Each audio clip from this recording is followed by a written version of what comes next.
the idea of this talk actually came up in an incubator that is called Silicon Catalyst. I'm going to talk a little bit about that, right? That we started a few years ago in 2015. Some of you may have been there, right? There was a big party at the Avaya Stadium, which has the incredible property of having the largest bar in Silicon Valley, if you've ever been there, right? It's a very, very long bar, and there were about 600 to 800 people there. And the problem we're trying to address was the lack of startups in chips. And every healthy ecosystem needs startups, right? And it looked like semiconductors had become commodities. Nobody was investing in them. VCs have moved on. There was no interest, and so on and so forth. And here we are now, 3.5 years later, and things have changed, right? And so what I'm going to do in the next 50 or 60 minutes is to give you an overview, right, of where are semiconductors. So there's not a lot of deep technical knowledge in this, but please bombard me with questions. And in perspective, in that perspective, I'm also going to talk about EDA, which is what actually enables this, right? And I guess I'm going to address the question, how is this monetized and how much is in there. In addition to doing that, right, talking about EDA in the context of semiconductors, I will end the talk with a shameless propaganda for a class that we give here, EE 292A, which you can join in spring if you want to learn more about these things, right? And I'm also going to talk a little bit about Silicon Catalyst, which is an incubator that incubates companies that wants to do chips. And so if you have a startup that wants to do a chip, an FPGA, or anything related to semiconductors, right, that's a good place to go. So, without further ado, where are we in semiconductors? This is sort of a state-of-the-art chip done in 7 nanometer technology.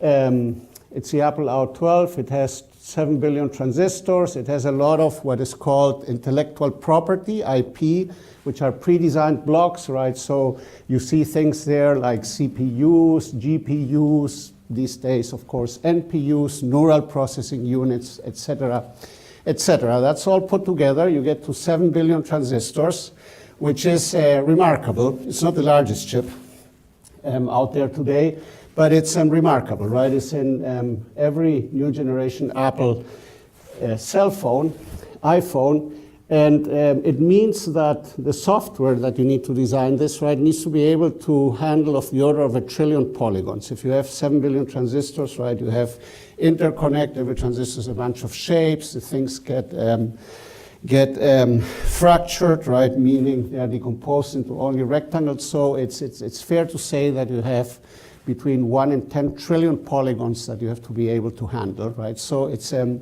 fairly complex thing to design, and I think the software is not 2 nodes behind, right? This is the most modern node. I think it's well capable of doing that. There's another chip. This came out last year, right? It's the latest NVidia chip, and this is interesting because you see that this packaging actually at the silicon level. This is a GPU that has 815 square millimeters, 21 billion transistors, done in 12 nanometers, so slightly larger technology. It uses 300 watts, so it's a lot of power that goes in there, and it's surrounded by 4 high bandwidth memory stacks, which have 4 gigabyte each, right? And they're all put onto a thing called a silicon interposer, which is sort of a mini board, right, where you put all the things, and that connects them. So you can see, right, these are the memory parts. There are 4 of them, right, and the GPU is in the middle.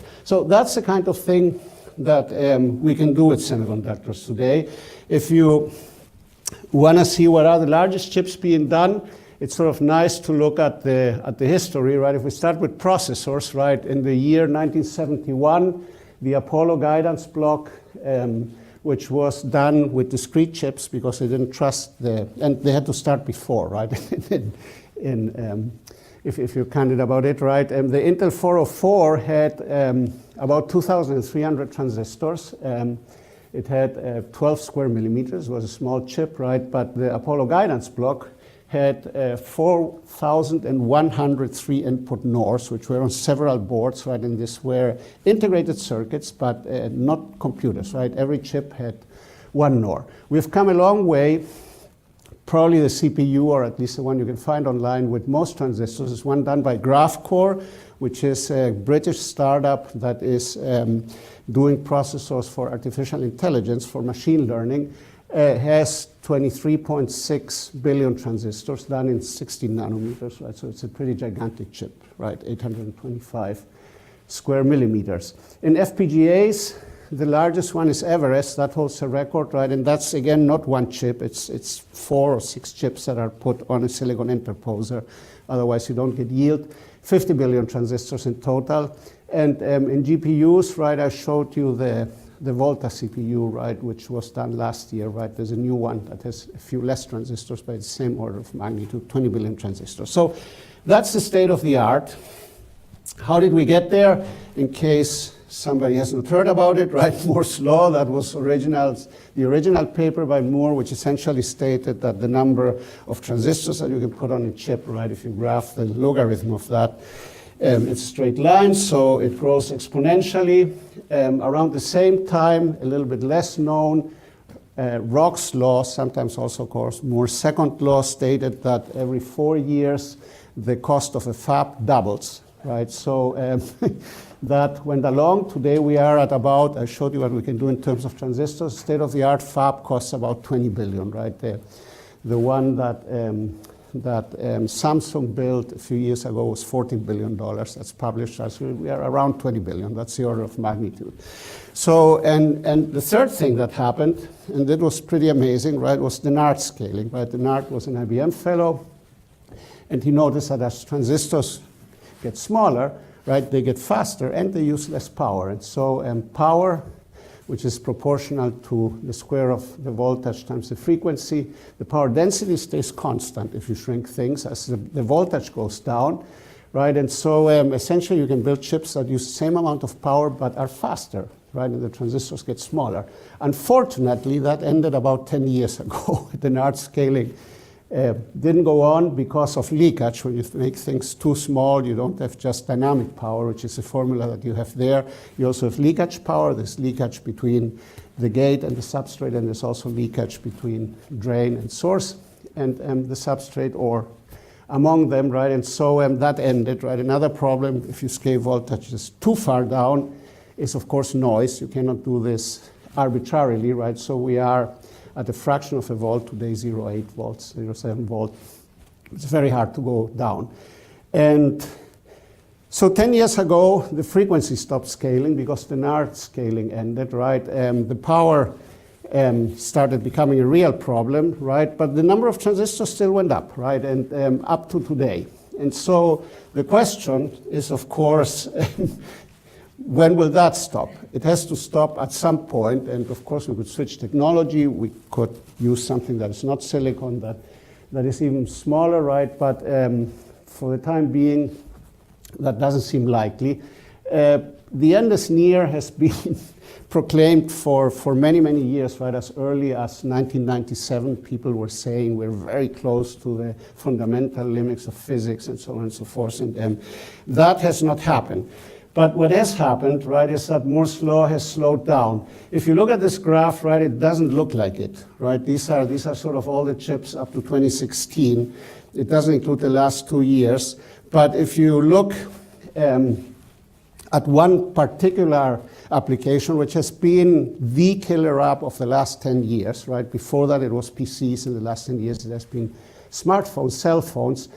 You can actually see that that has scaled, and I don't know the number of transistors there, but the technology actually quite nicely, and we've gotten a new chip every year. The technology has been going down, and if you want to see how that's a picture of each of them, right? They were all roughly the same size, but in smaller and smaller technology. If you scale these, if you assume they are all in the same technology, right, that sort of depicts the number of transistors, right? You get more and more and more transistors. Of course, we shrunk it, so they were all the same size on the A4. And if you look at the number of transistors, actually, we got roughly 1.38x per year. That's not 2x per year, right? But 138x per year is pretty good. That's what cell phones have been able to do. And if you look at the performance, right, we've also gotten a healthy improvement in performance, mostly through parallelism, right? Not through cranking up the clock too much, right? All the things run at gigahertz, not at tens of gigahertz or whatever. And so cell phones have kept up, but this has been a hard effort. This is a slide from Synopsys, right? They see pretty much all the design starts that are there. And so you have a number of design starts there in every technology, starting in 2003 when we were doing 90 nanometers, and you see the all important thing here, and there's sort of a node and a subnode in each of these graphs, right? If you look at the yellow bars, which sort of shows you the length before the next node takes over, right? So we start here at 100 designs, right, in 90 nanometers, and so here about 100 designs, 65, and so on. This is getting longer and longer. And there's a few design starts at 5 nanometers if you look carefully, right? 7 nanometers, there are quite a few. But it has slowed down. This is not happening every year anymore, right? This takes several years. So I think that it's safe to say that we have been able to keep Moore's law alive so far, but with heroic efforts. This is the latest, right? This is a EUV stepper, an extreme ultraviolet stepper, which actually resolves features using 13.5 nanometer wavelength light. That's extreme UV. Traditional steppers, right, the traditional lithography uses 193 nanometers, right? So there's a factor of about 15, right? It's a big factor, yeah? You did mention the increasing costs for a fab line, which I at one time worked on one. And my question is, are you going to concentrate with the descriptions relative to feature size, as you just sort of pointed out, versus increasing wafer and yield sizes that the fab lines are going to be producing as they go past 16 inches and higher? No, I won't. I will. Sure. Yeah. Thanks. No, what I was trying to point out here, right, is that the industry has done heroic efforts to actually being able to scale to this point, right? 7 nanometers has a few layers that are done in extreme UV. One of these machines cost $119 million, right? It weighs about 100 tons. And it took many, many, many years to get there. What is even more impressive is that if you want to move it, right, you need 6 airplanes to do that, right? And so it has to be designed so that it can be disassembled, so that you can actually put it in a plane, right? And 6 pieces. And you probably recognize this, right, if you're Dutch. This is Schiphol, right? ASML is in the Netherlands, and you know where the plane is going, right? It's a Korean plane. So this has been heroic, and we've been able to keep up, right, increasing the cost and doing incredible technology, right? But there is going to be computing after Moore's law.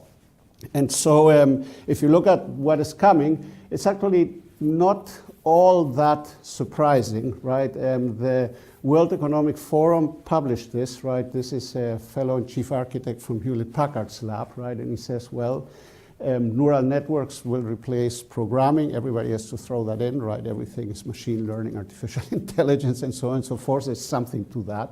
There's more and more communication done in photons. That has sort of already happened, right? All the backbone of the internet that carries most of the information is of course, fiber.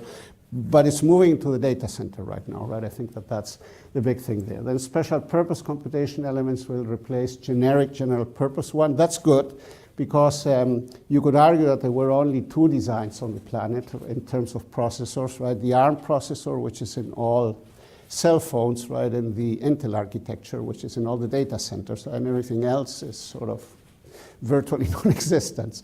By having this less generic elements, there's going to be, or there is, as we speak, right, a resurgence in design. And this is driven essentially through the things that are here, right, which is artificial intelligence, and then, of course, IoT and a lot of photonics also, right? And I'll show you some statistics in a minute. Data will be distributed, not hoarded in server farms, and the edge and the core will be a continuum, right? This gentleman claims that most data is actually just going to be on the edge and will never make it to the core. That makes sense because we're accumulating so much data, right, that a lot of it has to be processed where it's generated and you throw it away, right? You're not interested in having persistent data. So what does it mean for the tools, right? Let me now switch to EDA. The lesson of hardware, right, being that Moore's law has carried us to this point. It has slowed down. It's probably going to slow down even more. It seems very difficult to move, at least with at the cost involved today, much beyond of where we are today, 5 nanometers, not because it's technologically impossible, but because the cost goes up too much, right? And there's just no application. I mean, we sell about 1 billion cell phones a year, right? That's sort of the killer app. But there's not a lot of applications where you can sell billions of expensive chips a year, right? There is some cheap ones like sensors and dust and stuff, but those are very small. So because of the economies of scale, the economy of not having enough scale, right, it's likely that Moore's law will end around of where we are today. Nobody likes to talk about that because that makes the industry a very different industry, right, than you getting better and better things every 2 or 3 years. So designing is somewhat similar to programming. The old dream of design automation was to do something like a silicon compiler. There was a lot of talk of that in the 90s, right? So you would write down your circuit, you would press a button, this thing would compile, and instead of getting an executable that runs in a computer, you would get a chip that you can print, right, and then do your print. Surprisingly, we have made progress going towards that, right? And the typical flow starts at a so-called high level, where the languages that you use are C, C++-like, right? There's one called System Verilog, there's one called VHDL, and so on. The one that is most used is System Verilog, and a lot of these high-level synthesis programs also use C or C++ as an input. You do synthesis, which is akin to compilation, and you generate a so-called register transfer level description. This is a description for synchronous circuits. So the model is you have storage elements or registers, right, that store information. You transfer the information by changing it. That's your combinational logic, right? And then you write it again into a storage element. That's just a finite state machine, or a more fancy way of describing a finite state machine. And that is the model from which you synthesize all digital circuits. And so the languages or the language, right, it's probably 90%, 95% of design at this level is done in Verilog, right? It's an IEEE standard, and it's a language that describes that abstraction, which is essentially finite state machines, but with data widths and storage and memories and so on and so forth, is what is used for essentially all designs. And then you take that, you do placement and routing, so you do logic synthesis, right, and you generate a circuit, and the circuit is stored even today mostly in a format called GDS2, which is an ancient format. I'll show you the history of EDA and where this comes from, right? It's 40, 50 years old. It's a de facto standard, right? And so after you've generated this mask, and that is this physical synthesis or placement and routing, right? You have to take every element, if you have an AND gate, put it somewhere on the chip and then connect it to wherever it needs to be connected. If you have 1 billion of the things, right, obviously it's a complicated problem. If you have 2 or 3, it's a fairly simple problem. And then you come to tape out, which is what everybody that is designing a chip dreams of, right? And tape out is essentially generating this GDS file that contains all the geometrical data which you can give to the shop that will do the masks, right? And so when you manufacture the thing, right, you have a set of masks, which you can think of like photographic negatives or something. And the information for the mask writer is what comes out of the tape out. And so what was simplified, if you dig a little bit deeper, right, is actually a fairly complicated set of tools, the Electronic System Design Alliance lists over 30 categories of EDA tools, right? The ESDA is actually the lobbying group, right? It's an association to which all EDA vendors belong, and they publish market data every quarter, right? And they classify all these tools according to some kind of taxonomy, and they list 30 categories of EDA tools. But you can separate them into analysis and synthesis. So in synthesis, essentially you're compiling things. You take an initial description, which is not very detailed, right? And at the end of the synthesis flow, you generate this trillion polygons, right? That are the masks, right? Which are going to fabricate the things. It's not totally automatic. Sometimes there's detail missing that you have to enter. Certainly, if you want to optimize a circuit, for example, you synthesize a circuit from a C description, and you want to correct the timing. It needs to be faster or whatever. Then you have to intervene, right, and enter additional information, say this is a critical path, I want the thing to be so fast or so slow, etc. In parallel to that, and I think that this is very different, right? Here you could see perhaps some analogy with software, particularly if you're writing many threads. The only difference is that what you synthesize in the end is a two-dimensional thing, right? So there's a lot of geometry involved in graph theory, right, involved in the end. But what is really different is the verification flow, right? Even though we use simulation, you see there system logic circuit simulation, which is akin to executing a program, right? So you have a program, you write a description, and you simulate it, meaning you execute it and see what would this do.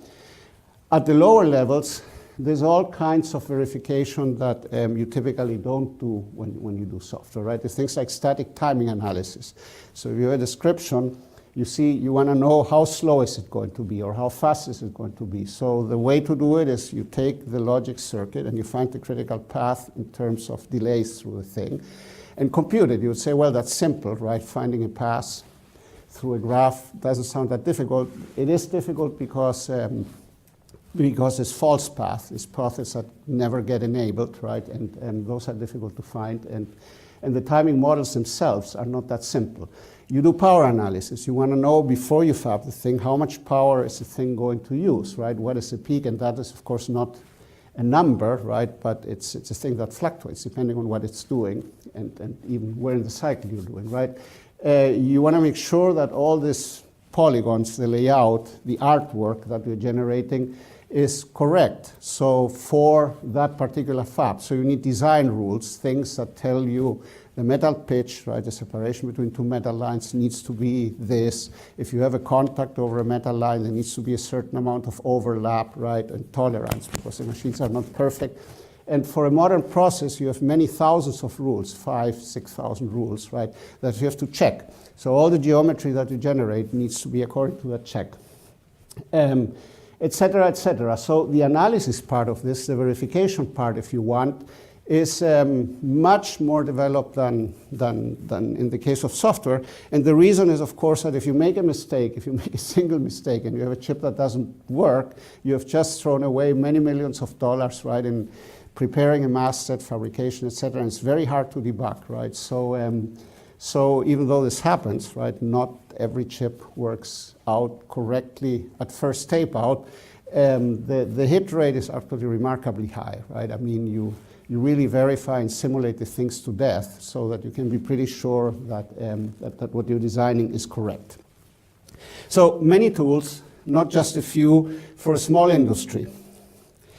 If you want to look a little bit deeper, right, and segment the things, right, there's 5 segments that this industry association, the ESDA, lists, right? Intellectual property, which is a segment that didn't exist 30 years ago, right, and by now is sort of the largest one, which are pre-designed blocks, and they're put in a library. So if you wanna, if you design anything, right, it's likely to have a USB, it's likely to have a 2.4 gigahertz stack so that you can do Bluetooth and Wi-Fi and things like that. There's no differentiation in designing that. And so what designers do is you buy these blocks, right, and just put them in your design, right? You don't design them again. And so The name that stick with this is intellectual property, so they call them IP blocks, right? And what they're talking about is a USB memory, right? You don't design memory, right? And that's a commodity. It's known how to do it, and so on and so forth. The largest IP block or the largest IP company, and the largest IP company is, of course, the CPU itself, and the most successful company by far there is ARM, right? ARM, most cell phones, or perhaps all cell phones, right, have an ARM core in there, right, and somewhere. The next category is printed circuit boards. They're just included here, right? You have to put chips on a board and so on and so forth. This is pretty complicated these days, but I'm not going to talk about that. The next two categories are what is known as EDA proper, right? It's called computer-aided engineering and IC design and verification. What it is that number 3, computer-aided engineering is anything that is transistor level and above. Transistor level, you deal with logic gates, system level, and so on and so forth. And IC design and verification is the physical design, right? Once you want to generate layouts, artwork masks, right? That's called IC design and verification, right? There's a data explosion, of course, right? You get more and more data as you go down, and so that is difficult, and it's separated, right, like that for historical reasons. And then there's, of course, services, right? And if you are wondering how big are the segments, IP is the largest one, right? Semiconductor IP, 36% of all dollars made in EDA are done selling pre-designed blocks. Then computer-aided engineering, right, which is CAE, which is design at the logic level, at the system level, and at the transistor level, is also about 1/3, a little bit smaller. And then IC design and verification, which is once you have a logic design, convert the thing into a mask, right, into artwork that you can send. It's placement and routing, essentially. This 22%. The total revenue of the industry in the last 4 quarters just reached 10 billion, actually 9.9 billion, right? But I put 10 billion there. It employs about 42,000 people. This industry association keeps track of that. And the 4-quarter moving average growth was 8.4%. The growth long term, after the beginning, right, essentially tracks the growth in semiconductors, right? The semiconductor industry, showing a minute, spends about 2% of its income in tools. And sometimes it grows more, sometimes it grows less, right? The semiconductors last year grew a lot, essentially driven by memory, right? By innovations in flash memory, right? And so they grew more than 8.4%, but long term, the things sort of even out.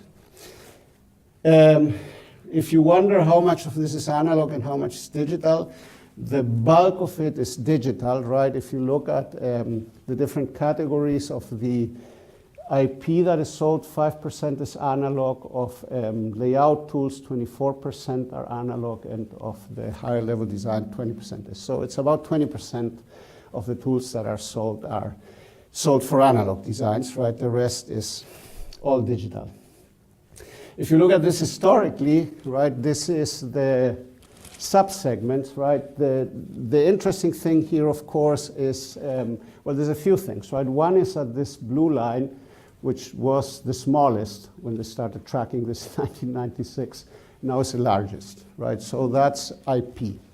Right, intellectual property. And then the reason is very simple, as I said. Most designs today are put together, if you want to oversimplify it, like Lego blocks. You get an ARM core, you get a USB, right? And then you get all the peripherals that you want, you get a radio, right? And then you put all this together, you design a little bit of what is called glue logic so that all the things work together.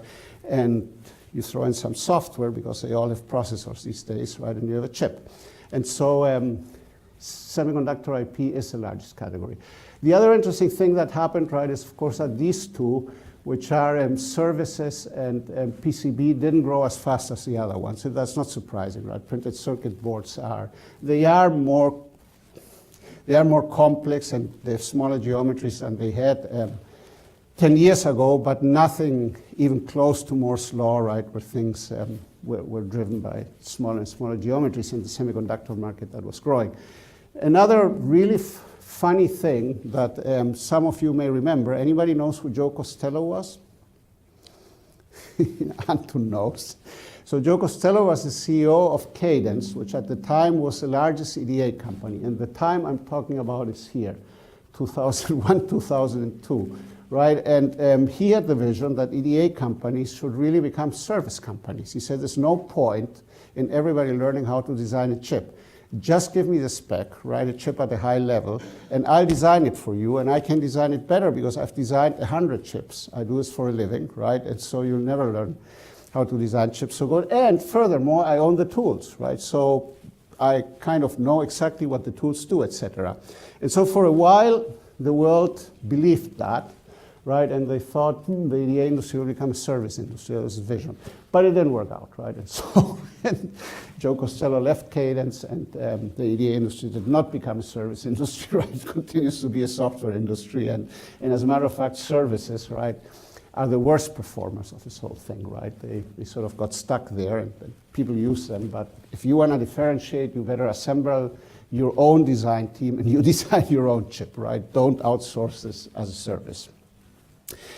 If you look at this thing from a geographic point of view, right, then not surprisingly, right, the US continues to be the largest market. Then, as everybody would expect, Asia Pacific, right, which includes sort of Korea, China, Taiwan, which were nowhere to be seen in '96, now is solidly the second largest segment and may surpass, right, may surpass EDA.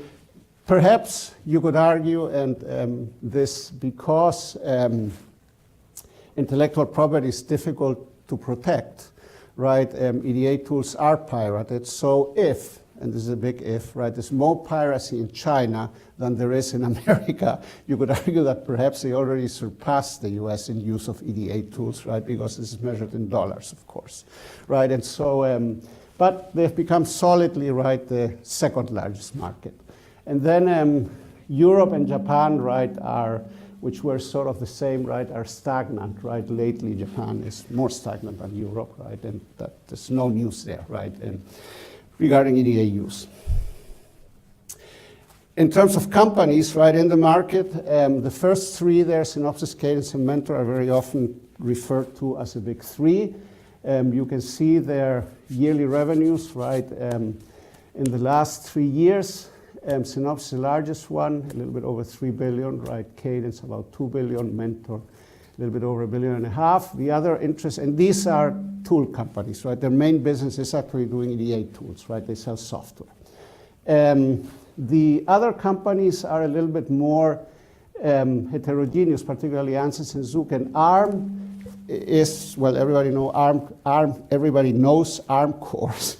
ARM is the largest provider of IP, right? Every cell phone has an ARM core in there, right? And they've done very well, as you can see. Ansys is a company that specializes in simulation software. So they, in addition to EDA, they sell electromagnetic simulation, they sell fluid dynamic simulation, right? All these things that you need in engineering, right? It's an adjacent field, and so not everything that is in there is used for circuits, right? And Zuken is a Japanese company which does essentially printed circuit board software, right? And so that's the thing. If you put the thing in perspective, EDA, I told you, is 10 billions, right? This is the inverse pyramid. The other interesting industry that is at the base of semiconductors is the equipment industry, right? These are the ASMLs, KLA, Tencor, Applied Materials. They do the machines that you need in a fab to actually fabricate the circuit. So they sell about $60 billion a year. EDA does the tools that you need to design the chips, right? They sell about 10 billion a year. On top of this, you have the semiconductor industry, which is about 465 billion, right? Last 4 quarters running. The Semiconductor Industry Association tracks these numbers exactly, right? So you can tell. So this 70 billion, right, enable the semiconductor industry, which is 465 billion, which in turn enables the electronic system industry, which is about 1.6 billion there. Now, you have to take that number with a grain of salt because it's hard to agree what is the electronic system. Some people would say the whole car is an electronic system today, right? But that's obviously not there, right? Where does the electronics stop and the rest starts, right? But this number, right, 400 to 1.6, so about 25% of the value in an electronic system, if you buy a cell phone, are the chips in it, right? And the other 3/4 are other things like batteries, displays, printed circuit boards, and who knows what, right? That's it. Now, if you put that in perspective with high tech, right, the EDA industry is a very small industry, right? $10 billion, 42,000 employees, that's about $250,000 per employee. If you go to Facebook, right, $40 billion revenue, only 25,000 employees, right? That's about $2 million per employee, 1.8, right? So they do perhaps 10 times better, right? 8 times better, right, than EDA in terms of productivity, right? Microsoft, pretty good, right? About $1 million per employee, $110 billion with 110,000 employees. Google, similar to Microsoft, right? Same size, right? A little fewer employees. But same order of magnitude, right? Apple doing very well, right?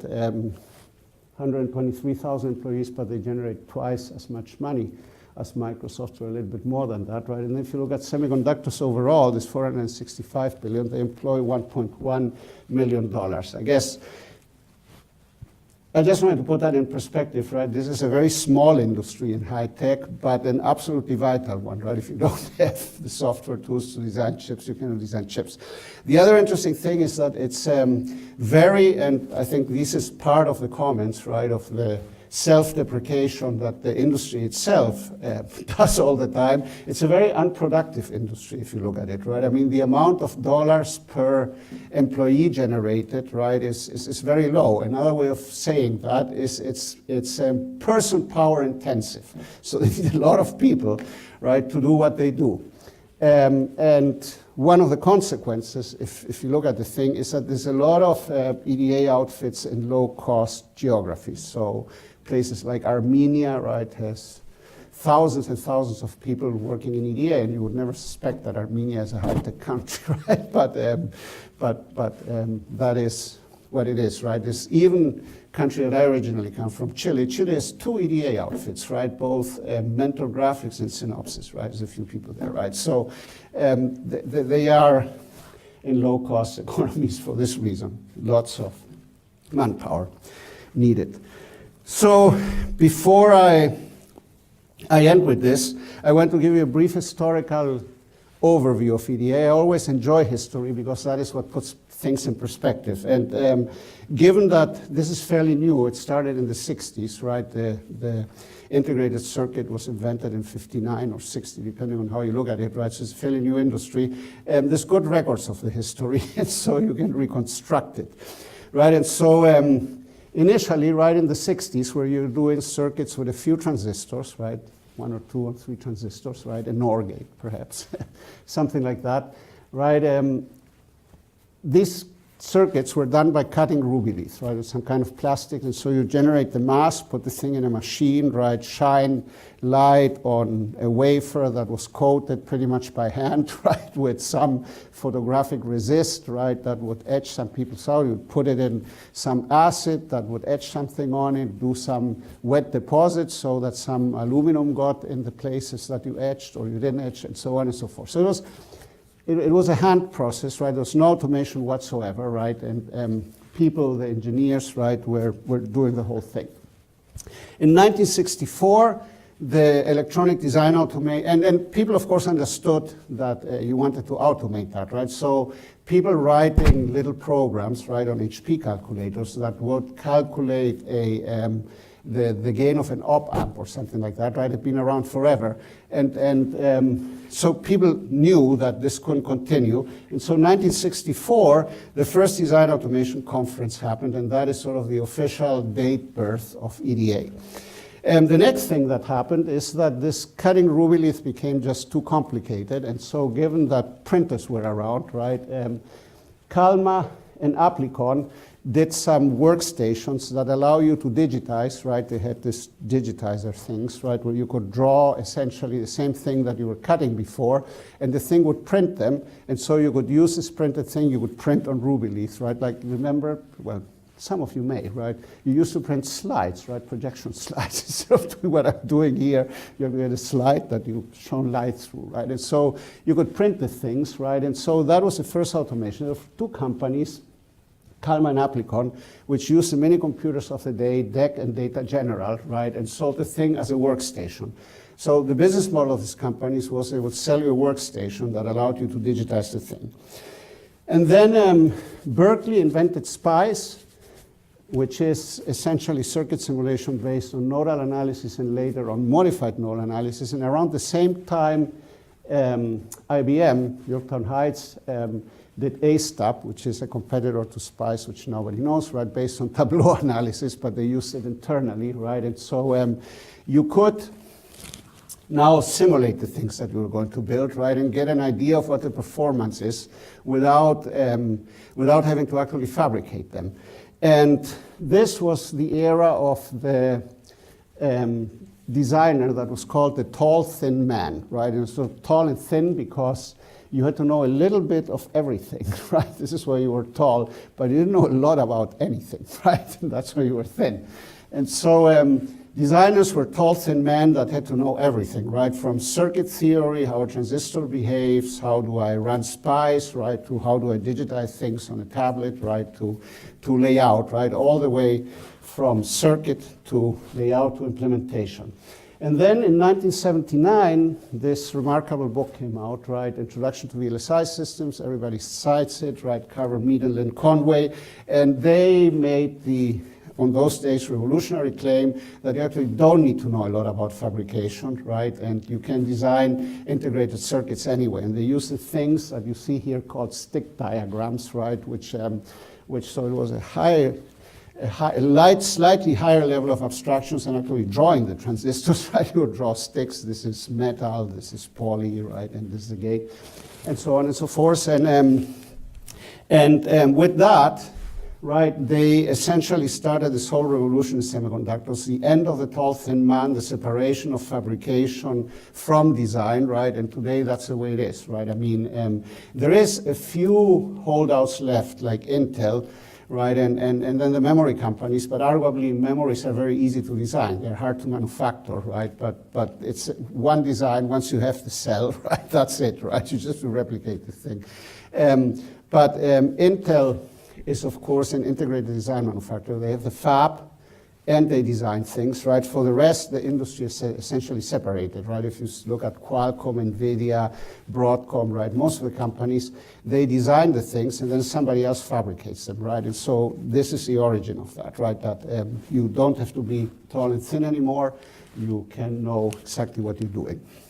And so the next step that came along was around 1981, DAISY, Mentor Graphics, and Valid Logic, which were acronymed the DMV, right, the Department of Motor Vehicles, all launched in parallel, right, this schematic and layout editors, which now allowed you to design circuits not by drawing them. Remember, you were simulating them and drawing them. Now you could actually use a logic editor or a layout editor, right? You could draw transistors, connect transistors, and the things then would be converted in a layout and be layout kind of in a semi-automatic way. You could move them by hand, right, and connect them, right? And so design moved, and now the way to design a circuit, and you could do things with hundreds of transistors, right, was schematic capture, right? So you would have either transistors or logic gates, and you would draw the things, and that's how it's still taught in EE classes, right? I mean, that's how you design a logic circuit.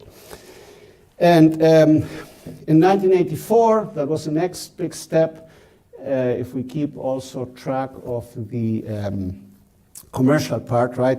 The Design Automation Conference added a trade show, right? So now we didn't have only a conference, right, a scientific conference. The conference also came with a trade show.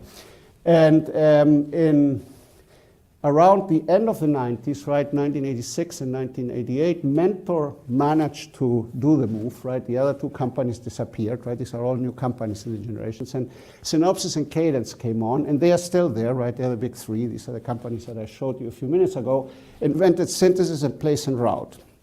And so that was the end of schematic capture for digital design. I mean, analog design is still done with schematic capture, right? You draw transistors and things like that, right? And that is still there. But digital circuits now are written like programs, right? You write a thing in Verilog at the RTL level, and you compile it, and then the synthesis that converts the thing into logic, optimizes it, placement, puts all the gates somewhere on the chip, right? Routing connects them the way you intend them to do, and you get your chips. So you don't have to do that by hand anymore, right? And so that was a huge innovation. In 1989, the industry reaches $1 billion, and the EDA consortium, which is this ESDA thing where I got all these numbers from, right? The lobbying group of the industry was formed. So another sign of maturity. ARM was founded in 1990, and it is arguably the IP company, right? They're by far the largest IP company, right? And it's a British company, right? They started in 1990. So IP, which is the other big segment that is out there, right, came along. The industry tagged along, right, growing nicely, $2, $3, $4 billion by 2000, 1999. In retrospect, that's easy to say, right? DAG attendance peaked at about 20,000 people, right? And that was not the end of it, but the peak of it, right? And then a few years later, about 10 years ago, right, 2007, 2008, it's hard to pinpoint exactly, right? Dennard scaling ended, right? And that essentially ended Moore's law, and since then, we have been struggling, right, with what I showed you before. So that's the history of EDA in a nutshell.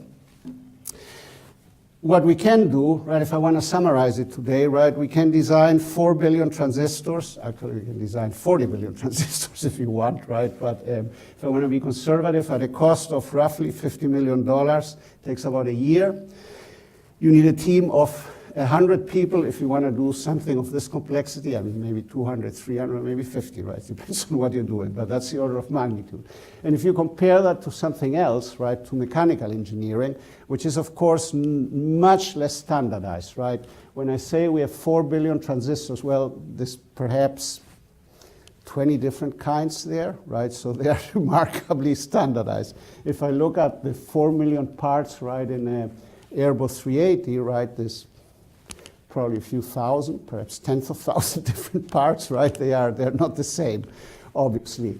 But the number of parts that we have, right, is 1,000 times bigger, right, in EDA, right? The development cost is 28 billion, right? So it's 560 times bigger than developing a chip. The development time is about 10 years, right? It takes 10 years to develop a plane, even more, right? And the teams are of the order of 10,000 people, right? So it's 100x, right? So this is a very nice illustration, I think, to show you what standardization and automatization can do, right? And you have to, because of course, using a methodology like this, there's no way, right, you're going to do a thing 1,000 times bigger, right? The A380 is the end of it, right? And unless something changes, it's not going to be airplanes that are 100 times bigger or whatever like that, right, with that methodology, right? So EDA is been extremely successful, right, judged by that. And so let me finish now with a few new things, right? What's new? What has been happening? What are the trends in EDA in the last years, right? And why is that important, right? So electronic system design, ESL, which also called high-level design, right? Essentially, instead of writing your circuit in Verilog, which is this RTL where your model is, you know what happens in every cycle, you write them in something like C++, right, where you have data structures and heaps and piles and stacks and who knows what, right, and objects, right, and abstractions that are at a much higher level. Electronic system level design, right, is a little bit bigger than logic synthesis for the first time. If you look at this 13 years ago, right, it was only half as big.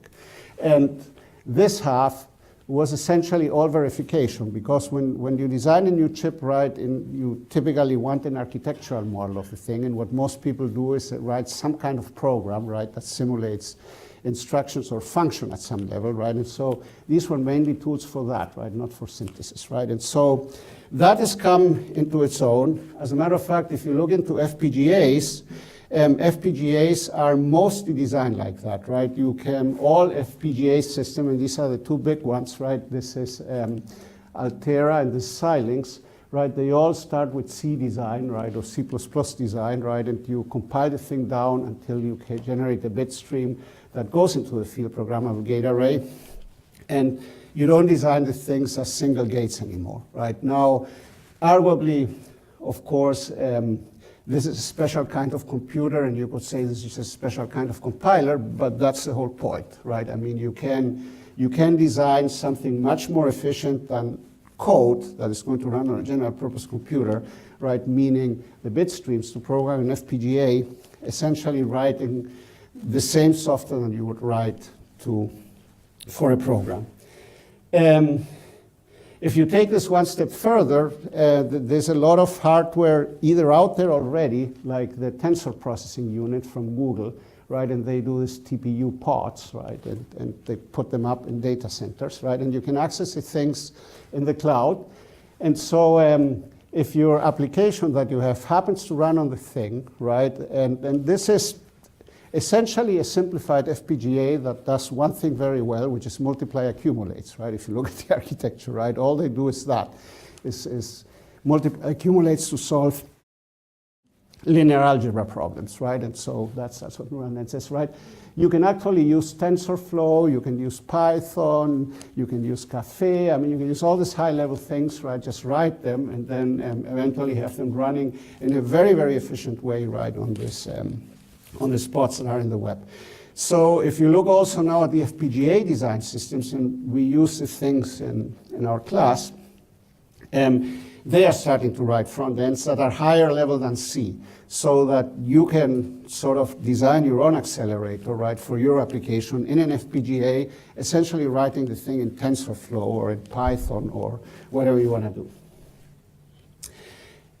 The tendency number two, right, is of course IP, right? In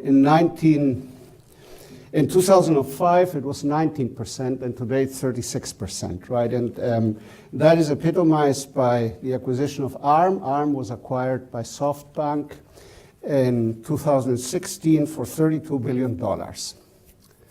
Their revenue was about half of Synopsys and Cadence. You know what the valuation of Cadence was in those days? And Synopsys, you may know.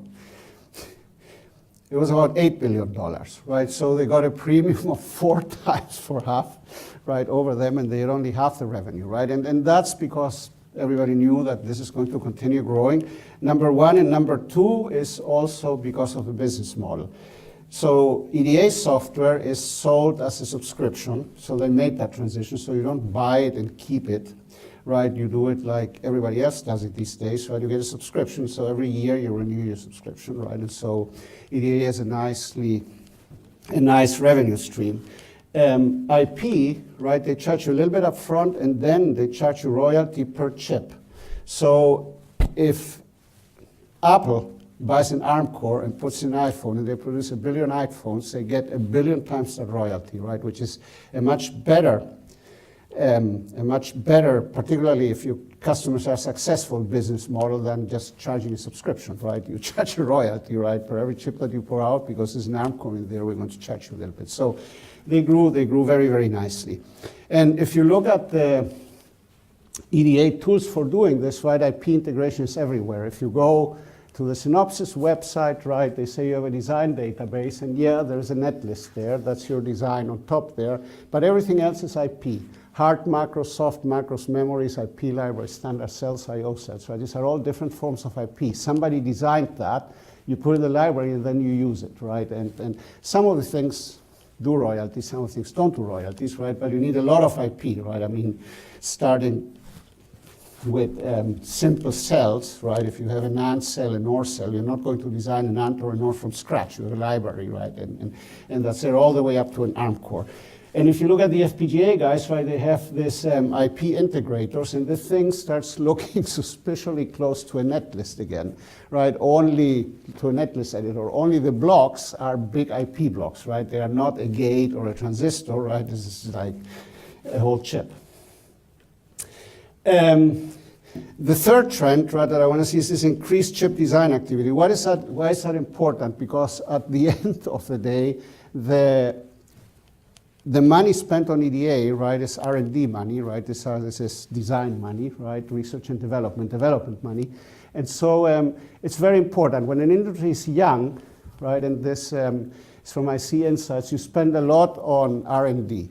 When an industry becomes mature, you spend very little on R&D, right? And so this trend essentially happened here, right? This is the R&D expenditures from IDMs, so these are the Intels of the world. So it includes things for fabs, of course, but it also includes things, right, for fabless chip suppliers, right, and also for pure play foundries, which are fabs, right, they manufacture. So this is the aggregate of what you spend in designing chips and manufacturing chips, right, and that has been going down, down, down, right, but now, remarkably, right, it's picking up again, right, and the reason that is picking up is that we have all these new applications, and one of the most important one is, of course, artificial intelligence.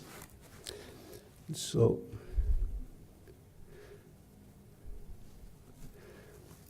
for whatever reason, this got frozen there. Yeah. And so if you look at chip startups, right, the New York Times published an article that in 2017, 1.5 billion of venture capital money was invested in chip startups, right? When, as I told you, 2 years earlier, right, this number was very, very small, right? It was 100,000 in the hundreds of millions, right? And that is essentially, to a large extent, right, due to a few things, right, AI, but also IoT, right, or another way of looking at it is the data center is essentially increasingly AI-centric, right? That's what's new. Of course, there's a lot of traditional applications as well, but there's all these new companies that are trying to come up with the next standard, if there is one, right, for AI kind of applications. And they've risen surprising amount of money, right? Graphcore, which did this big chip with 20+ billion that I showed you in the beginning, right? They raised $310 million. Yeah, they're a British company. But there's others that have risen 200 million in this. Some very small startups, right? And there's many more, right? This is just a selection. Some of these, and that is interesting, are actually analog, right? Mythic, for example. All computers are, well, not all, but the vast majority of computers, right, are digital. When you're doing artificial intelligence and the accuracy is not that important, right? When you're multiplying a weight times something observed, right, the intensity of a pixel or something like that. If you do that in analog, right, you can essentially do it with one transistor, and you don't need a complicated multiplier and who knows what, right? And so some of them are trying to do it in analog. Whether it works or not is another question, but they've raised money. So that in terms, of course, spurs investments in EDA tools, or the startups need tools, right, et cetera, et cetera. Not only startups, but also traditional companies, whoever you look at, they have an effort in AI, right? Companies that traditionally don't design chips also now have efforts, right? Alibaba, Google, and so on and so forth. They're all designing chips, right? And obviously the traditional IP vendors and the EDA companies, right? They're also developing cores, right? New designs. So this is all new development, which of course requires tools. And so with that, since we're talking AI, right, I think that that's a good segue for the last 2 minutes or 3 minutes that I'm going to spend, right? One is a plug for EE 292A. It's a class that we give here, right, that essentially focuses on understanding the inner workings of the tool, but with an emphasis of using them. So we don't think that there's going to be a whole generation of people designing new tools, but if you really want to write a good program, you need to understand what a compiler does. If you want to design a good chip, you need to understand what this series of 30 tools actually do, and that's what we teach there, right? And then we have a lab where we design a convolutional neural network which does image recognition. In its first incarnation last year, we did sort of a very small digit recognition thing. This year, we'll do something slightly more complicated, right? So this is a convolutional neural network, right? And it's a bunch of layers. And essentially, all the things are doing is multiplying matrices of different sizes, right? So there's a lot of multiply accumulate. And there's a lot to play there with the architecture, right? You can vary the accuracy and then see if the thing still recognizes the same way, whether you're using 8 bits, you're using 4 bits, you're using 16 bits. Right, you can play, of course, with the number of multiply accumulates that you have, which sort of will change your memory strategy. How do you store intermediate results, right? It obviously, the more hardware you have, the faster it's going to execute. If you have less hardware, right, you have to sort of figure out how to schedule things, right, and so on and so forth. So this is a very nice application, actually, to learn how to do all these trade-offs that you do when you design something. The implementation, the first time around, was done in a Intel FPGA board, which has an Altera FPGA. Intel bought Altera, right, and it was written OpenCL, and then essentially the thing gets synthesized onto an accelerator, right, which the host sort of sees as a peripheral. So pretty much the same way than your computer sees your GPU, your NVIDIA card, as an accelerator, and you can run TensorFlow on the things, right? You are designing the accelerator that will run your particular application on the accelerator, right? And you can write software around it on a regular computer. This year we are considering to use Xilinx Flow, right? They have slightly higher level, right? So we can write things all the way up to TensorFlow, right? And then this whole thing gets compiled to an FPGA. And again, the idea is, of course, to do all these trade-offs in hardware, right? What accelerates what, how fast is it, how big is it, how much power does it use, right? You have to understand the things very well. And the last plug is for Silicon Catalyst, right? I'm a partner there. We're an incubator for solutions in silicon. So if you want to do a chip, this is an interesting place to start, because like every incubator, of course, we select companies, so we don't take everybody, but then what's different is that incubation lasts 24 months and not 3 months, like a software incubator, because designing a chip takes time. And the second really interesting thing is that we have this in-kind partners. So instead of getting money from us, you get Synopsys tools, thank you very much. You get some wafer runs at TSMC, right? You get Advantage to test your chip, right? If you need instruments, you can lease for a very low price Keysight instruments, right? And so on and so forth. We have over 20 in-kind partners that give what you need to design a chip either for free or at a very low cost to the startups, and that will save you of the order of $1 million or $2 million, which you would have to spend otherwise to buy all the things. So for 2 years, you get that for free, and you don't have to negotiate with all these companies, right? The incubator has done it for you. And so the other nice thing is that during the selection process, you get in front of experts from all these companies, right? And some of you have been there. And you get feedback, right? And if you get selected, you know that you got selected by experts in the semiconductor industry, right? All our advisors, all the people that participate in the selection process, right, are of the industry and have experience. And so the history is that we have reviewed since 2015, 250 companies. We have selected 19, right? Here are our portfolio companies, right? There's I mean, I won't go through all of them, that's too much, but we have computer companies like Rex, right? And this is an AI company that does intelligence on the edge. The first one there is a photonics company, which aims at putting the transducers in silicon, the electric photonic transducers in silicon, right? We have some biotech companies, right? Like Probius DX, right, and so on and so forth. A bunch of wireless companies that want to do very, very low power communication for IoT at the edge, right, et cetera, et cetera.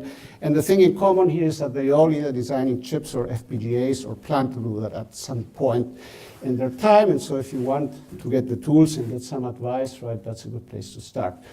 This is just a distribution in case you're curious, right? I mean, of course, by far, because we're in Silicon Valley, right, most companies come from, if you look up there, from Silicon Valley and from California and from the US, right? But we have one company in Singapore, a few companies in Canada, right? And there's a few outside of the US. Most technology used, right, is 28 to 130 nanometers. 28 nanometers is still kind of the workhorse of the industry. It's already pretty expensive, right? Most companies start with 40 nanometers, 45 nanometers, something around there. Most of them are doing ASICs. If you're doing analog, memory, or other things, right? But then ASICs is digital, right? Application-specific integrated circuits. And then IoT, mobile, industrial, and data center, right? That covers the 4 applications that are most common. And so with that, let me end. Right, hardware design is exciting again. EDA is what's enabling it, right? And EDA has gone through a profound transformation. Actually, the old dream of a silicon compiler, thanks to IP, big blocks, right, which is like libraries, same word than in software, right? And high-level design, right, which is compilation, right, makes it possible to design really, really complex chips. Thank you.